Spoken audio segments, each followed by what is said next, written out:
आज हम इस वीडियो में आपसे चर्चा करने चल रहे हैं मुगल साम्राज्य के प्रांतीय प्रशासन के बारे में।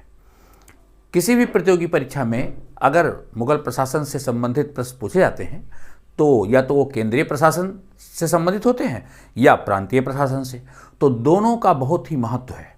और आज के इस वीडियो में प्रांतीय प्रशासन से संबंधित ऐसा कोई भी प्रश्न नहीं होगा जिसके उत्तर आपको न मिल जाए। इससे पूर्व के वीडियो में भी इसी प्रकार की कोशिश मेरी रही है कि केंद्रीय प्रशासन के सभी बिंदुओं को हम आपके सामने रख सकें। तो आइए हम इसको पढ़ते हैं कि प्रांतीय प्रशासन कैसे मुगलों के समय चलता था। प्रांतीय प्रशासन केंद्रीय प्रशासन का बिल्कुल प्रतिरूप था, उसी का हूबहू परिवर्तित रूप था प्रांत स्तर पर। तो प्रांत को मुगलों के समय सूबा कहा जाता था। ओके, तो प्रांत स्तर की जो प्रशासनिक इकाई थी उसे सूबा कहा जाता था।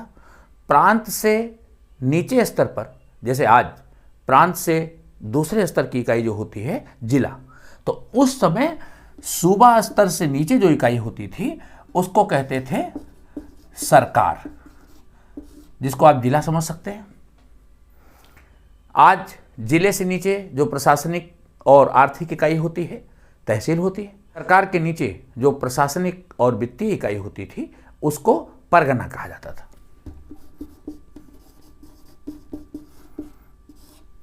और परगना के नीचे महाल और गांव होते थे।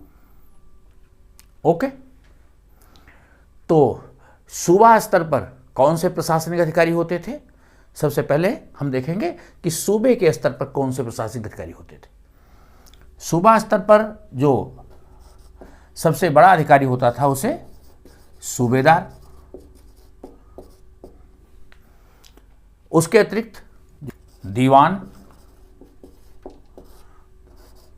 बख्शी, सद्र। अगर आप इसे देखें तो केंद्रीय प्रशासन का बिल्कुल प्रतिरूप पाएंगे। केंद्रीय स्तर पर प्रशासन व्यवस्था में मैंने आपको बताया था कि बादशाह के नीचे जो अधिकारी होता था वजीर, वजीर के बाद उसको दीवान आला कहा जाता था। उसी को सूबे पर दीवान कहते हैं। वहाँ मीर बख्शी होता था, उसे बख्शी कहते हैं। सद्र सुदूर होता था, यहाँ पर उसको सद्र कहते हैं। प्रांत छोटी इकाई है तो अधिकारियों के नाम भी छोटे हो गए, शेष नाम वही हैं जो केंद्र स्तर के थे।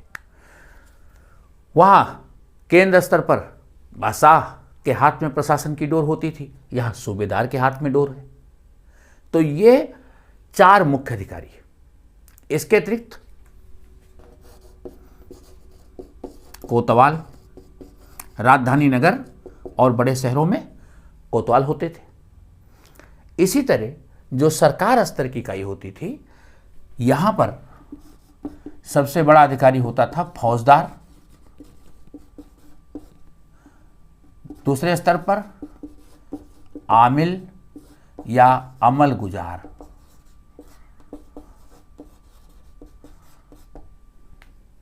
ओके, जिले स्तर पर फौजदार के नीचे अमल गुजार होता था या उसको आमिल भी कहते थे। सरकार स्तर पर अमल गुजार की सहायता करने के लिए एक अधिकारी होता था, उसे बितिकची। खजानदार, कोतवाल और न्याय व्यवस्था का अधिकारी काजी ए सरकार, काजी ए सरकार कहा जाता था। परगना स्तर की जो इकाई होती थी, इस स्तर पर जो अधिकारी होते थे उनको सिकदार,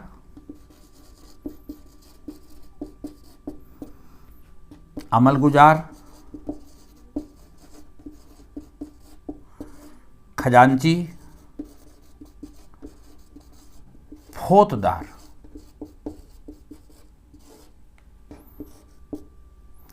कानूनगो, कारकुन कहा जाता था। तो ये परगना स्तर की इकाई के अधिकारी होते थे। सिकदार, अमलगुजार या अमीलगुजार, खजांची या फौजदार, कानूनगो और कारकुन। जो महाल और गांव होते थे, महाल और गांव स्तर पर अधिकारियों को देखेंगे चौधरी, खुत या मुकद्दम। वो होते थे जैसे आज गांव में सरपंच होते हैं, उस तरह के अधिकारी को कहा जाता था चौधरी, खुत और मुकद्दम।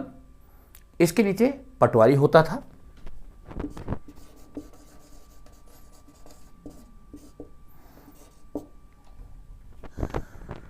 जो जमीन के रिकॉर्ड्स रखता था, कौन सी जमीन किससे संबंधित है, तो ये पूरा स्ट्रक्चर इस तरह का था।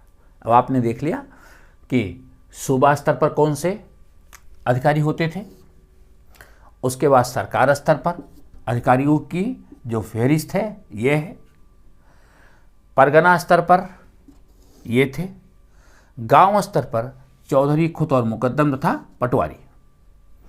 तो अगर हम इसको मार्क करें, नंबर 1 सरकार स्तर पर, नंबर 2 परगना स्तर पर, नंबर 3 और गांव स्तर पर नंबर 4। ये 4 लेयर थी प्रशासन की, और ये अधिकारी होते थे। इनके क्या काम होते थे और कैसे प्रशासन चलता था, इसको हम विस्तार से अब आगे बढ़ाते हैं। आइए सबसे पहले हम देखते हैं कि मुगलों के समय कितने सूबा थे। जो मुगल साम्राज्य कांधार से लेकर के बीजापुर और गोलकुंडा तक फैला था, गुजरात से लेकर असम तक फैला था, अकबर के समय 12 सूबों का उल्लेख अबुल फजल की जो आईने अकबरी है उसमें मिलता है। क्योंकि अबुल फजल की जो आईने अकबरी है वो मुगल साम्राज्य के बारे में जानने के लिए और ख़ास करके जो प्रशासनिक संबंधी जानकारी है बहुत ही प्रमाणिक ग्रंथ है। तो 1580 में अकबर के समय 12 सूबों का उल्लेख है इस पुस्तक में। ओके, लेकिन अकबर ने अपने शासनकाल के अंतिम दिन में दक्षिण भारत के 3 सूबों को जीता, खानदेश और बरार। तो ये 3 सूबे जो जीते तो उसके सूबों की संख्या कितनी हो गई? 12 + 3 15 प्लस 3 और हो गए तो 15 सूबे हो गए। ओके, कौन कौन से सूबे जीते थे? खानदेश, अहमदनगर और बरार। ये 3 सूबों को अकबर के समय जीत करके मुगल साम्राज्य में मिलाया गया। अकबर के बाद जहांगीर के समय में सूबों की संख्या उतनी ही रही। शाहजहां के समय में 3 सूबे और बढ़े। कौन कौन? कश्मीर, ठट्टा, सिंध में ठट्टा और उड़ीसा।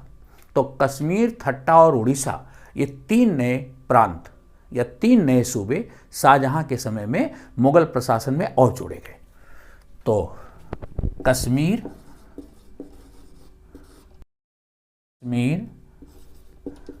ठट्टा और उड़ीसा, ये 3।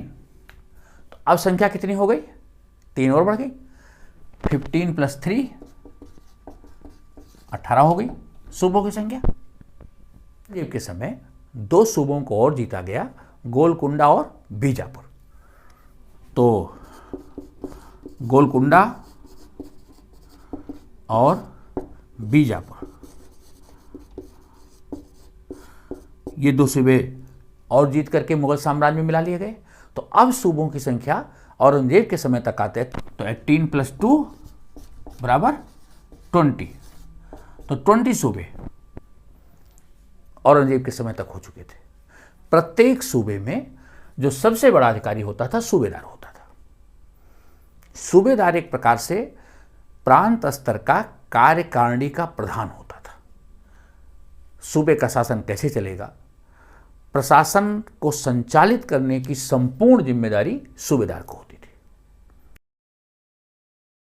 और इन अधिकारियों की नियुक्ति बादशाह के हाथों होती थी। अधिकारियों की नियुक्ति, अधिकारियों की प्रोन्नति, अधिकारियों का स्थानांतरण, ये सब मुगल बादशाह के द्वारा ही होता था। तो सूबेदारों की नियुक्ति बादशाह के द्वारा की जाती थी। सूबेदारों को ये अधिकार नहीं था कि वो किसी अन्य पड़ोसी राज्य के साथ संधि कर सकें या किसी को वो मनसब दे सकें, ये अधिकार नहीं होता था।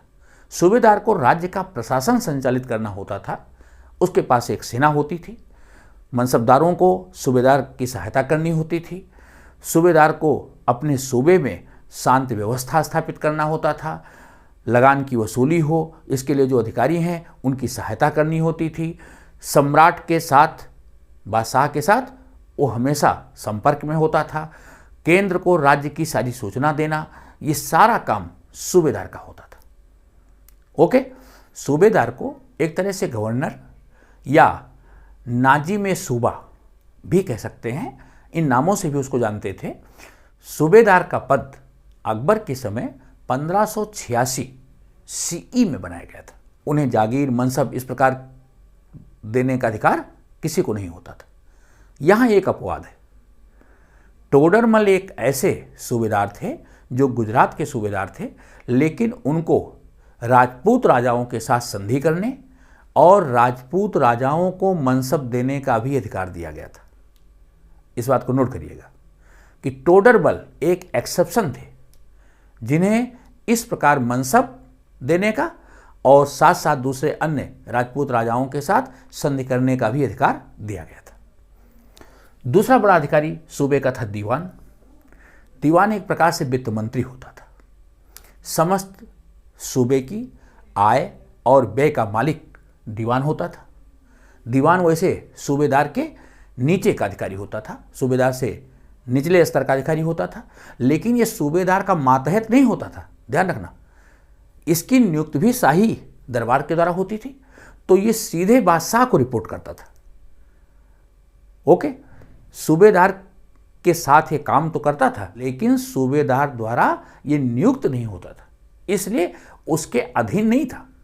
ओके, तो दीवान को आय व्यय संबंधी, कर लगाने से संबंधी, कर की वसूली, इसके पूरे रिकॉर्ड्स को रखना, सारे अभिलेखों को संधारण करना, ये सारा काम दीवान का होता था। दीवान दीवानी मुकदमों का भी निपटारा करता था, केंद्र को राज्य की आर्थिक स्थिति से भी अवगत कराता था। तो राज्य की आय व्यय के साथ साथ दीवानी मुकदमों का निपटारा करना, राज्य की आर्थिक स्थिति की सूचना देना और केंद्र तथा राज्य के बीच एक बेहतर संबंध, आर्थिक स्थिति को मजबूत करने के लिए करों की वसूली से संबंधित जितने भी कार्य थे वो सब दीवान करता था। बख्शी सूबे में सेना का मालिक होता था और सूबे में बख्शी की नियुक्ति केंद्र के मीर बख्शी के अनुरोध पर शाही दरबार के द्वारा की जाती थी। ओके, बख्शी को सूबे में सैनिकों के वेतन के वितरण का भी अधिकार था। केंद्र में मीर बख्शी को अधिकार नहीं था, इस चीज को नोट करिएगा, ये अंतर था।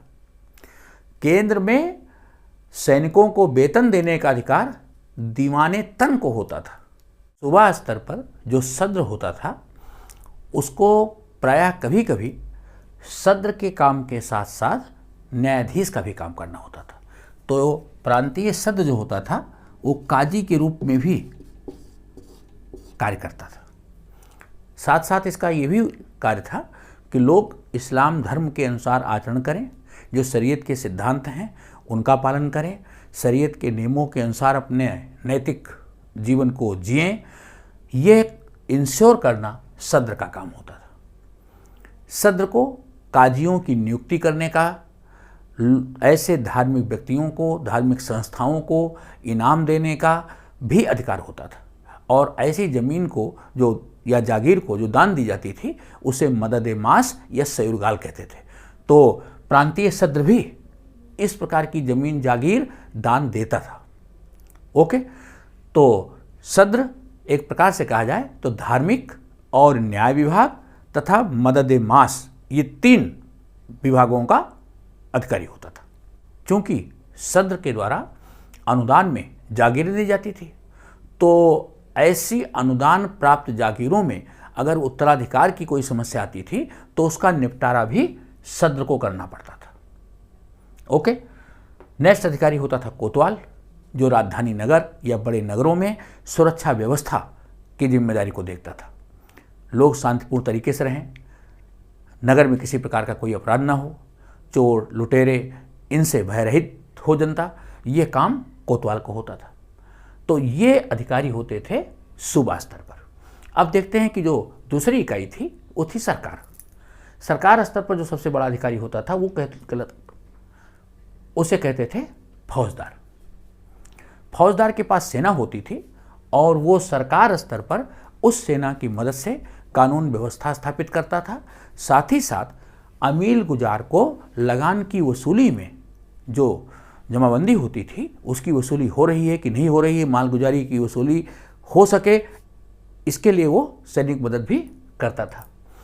अमील गुजार का काम होता था लगान की वसूली करना, जो किसान होते थे उनसे भू राजस्व की वसूली करना या दूसरे करों की वसूली करना, ये अमील गुजार का काम होता था।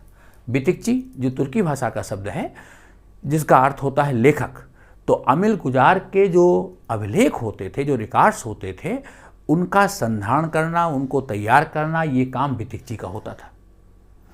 खजानदार एक खजांची होता था, जो लगान की वसूली होती थी उसको सुव्यवस्थित तरीके से रखना, सुरक्षित रखना और शाही दरबार तक पहुंचाना, ये काम खजानदार का होता था।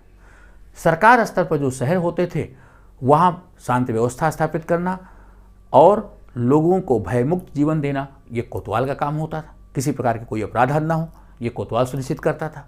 इसी प्रकार काजी ये सरकार, जो सरकार स्तर पर न्याय विभाग का अधिकारी होता था और जिसकी नियुक्ति सदूर के द्वारा की जाती थी, इस काजी को सरकार स्तर पर लोगों को न्याय देना होता था और उसकी जो कचहरी होती थी उसको चबूतरा कहते थे। शहरों के बीच में एक बड़ा चबूतरा होता था जहां काजी अपना न्याय सुनाता था। औरंगजेब के समय में काजी सरकार का काम जजिया और जकात की वसूली भी होती थी और काजी सरकार की जो कचहरी होती थी, सरकार स्तर पर जो शहर होता था, जो नगर होता था, वहाँ एक बीच में चबूतरा होता था।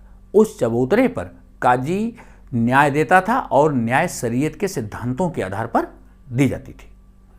ओके, नेक्स्ट, सरकार स्तर से निचली इकाई थी परगना। परगने के जो अधिकारी होते थे सिकदार। सिकदार का काम वही होता था जो फौजदार का काम था। जैसे फौजदार सरकार स्तर पर सेना रखता था, शांति स्थापना का काम करता था, वही काम सिकदार करता था परगना स्तर पर। अमल गुजार का काम होता था लगान की वसूली, करों की वसूली करना।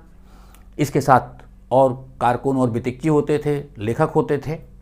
खजांची या फौजदार ये खजाने का मालिक होता था, जो प्राप्त कर से राशि होती थी उसको सुरक्षित रखना, बादशाह तक पहुंचाना, ये काम खजांची का होता था और इनका बाकायदा अभिलेख भी रखा जाता था।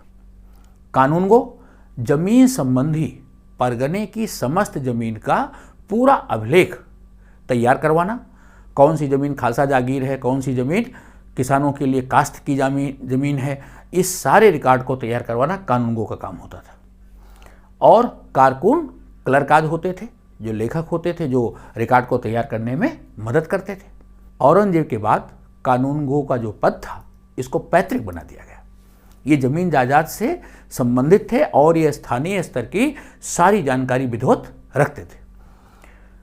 परगने से नीचे जो इकाई थी महाल या गांव होते थे। महाल और गांव में जो चौधरी, खुद और मुकद्दम होते थे, एक प्रकार से जैसे आज सरपंच होते हैं, गांव के बुजुर्ग लोग इनको चुनते थे और ये अपने पद पर तब तक रहते थे जब तक कि गांव की जनता का विश्वास इनके प्रति हो। और ये पटवारी को गांव की जो जमीन होती थी उसकी लगान की व्यवस्था करने, लगान की वसूली, इन सब में मदद करते थे।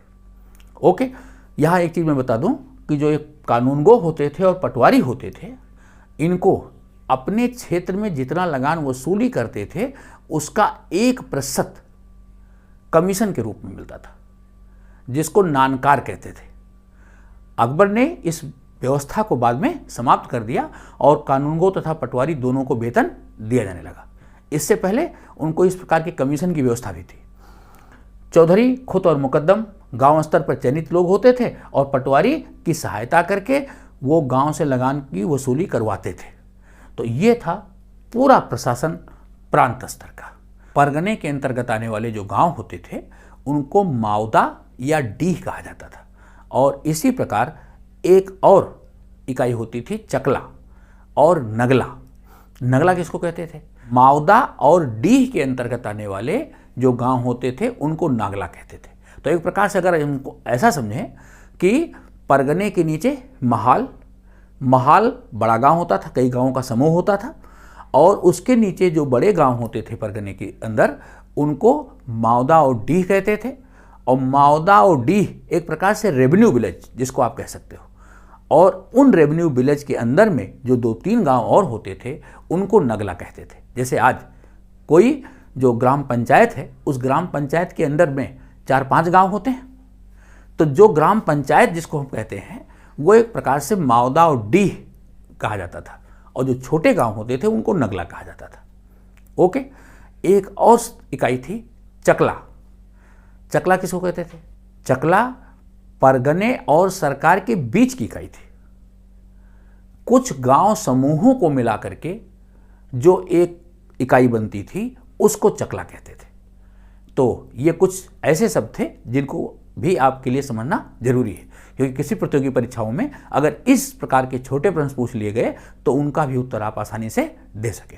तो मित्रों, ये संपूर्ण प्रांतीय प्रशासन मुगलों के समय का आपको बताया गया इस वीडियो में। कोई भी ऐसा प्रश्न नहीं है जो प्रांतीय प्रशासन से संबंधित अब रह गया हो। इस वीडियो को पूरा देखें, अपने मित्रों को भी शेयर करें, चैनल को लाइक था सब्सक्राइब भी करें, आप अपना फीडबैक भी देंगे। थैंक्स।